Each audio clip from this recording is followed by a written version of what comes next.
if your spouse is cheating on you, but you're standing for marriage restoration, or you and your spouse have separated, but they're with somebody else. So many people I have seen like absolutely lose their mind about this and freak out. And first of all, I want you to know that it is okay to freak out, to be upset. It's a normal human reaction, right? Like, it's a normal reaction.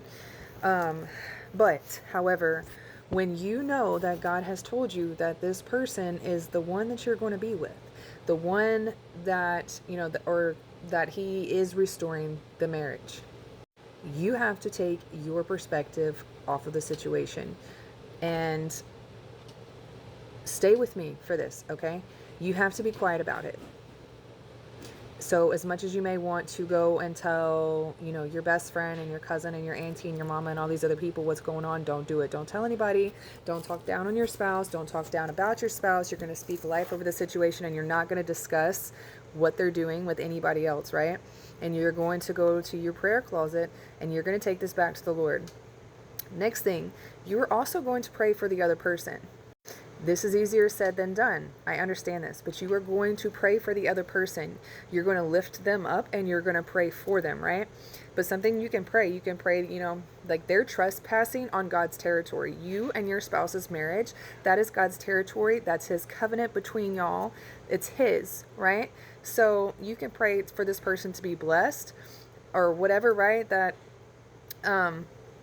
And whatnot, but for God to move them somewhere else, right? To get them out of the situation, for Him to do whatever it takes, for, like, you can even pray stuff like, you're praying that whatever it is that they saw in each other at the beginning that they were attracted to each other, with, that attraction goes away, right? There's just so many things that you can pray, but you have to forgive. You have to forgive. You cannot walk around with hate in your heart, and you have to have faith and confidence in the Lord, right? Faith without works is dead. And I like to bring up the testimony with Abraham, okay? Abraham was told to sacrifice his promise from God, his biological son from his actual wife, right? Not the Ishmael, okay? But he knew that God is not a man that He should lie, and that He had a promise to Abraham. So to the world, they'll be real quick to be like, what? Are you kidding me? They cheated on you. You totally need to go. You need to do this. And for some situations, yeah, I'll absolutely say that. I'm not going to be the one to sit here and be like, no, you can't ever get a divorce. You can't do this. You can't do that, blah, blah, blah, blah. I know God is not for divorce, but there are different situations that are different. Okay? But there are also times where you have to let the Lord work. You have to trust what it is that God is doing. And to, like, let your control over the situation go. So say you would normally freak out, or you would talk crap about the other person, or so on and so forth. Like, stop doing all that. Stop doing all that. And your spouse is also probably going to be expecting you to react in a certain way, but you're not. You're going to react differently. You're going to speak differently, but the main thing of this is to pray for the other person.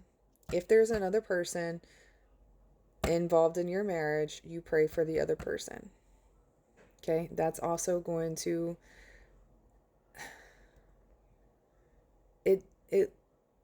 it helps your heart. You know what I mean? It's very hard to pray from a bitter heart. But when you are in complete forgiveness and trust with the Lord, like, it moves differently. So, shalom.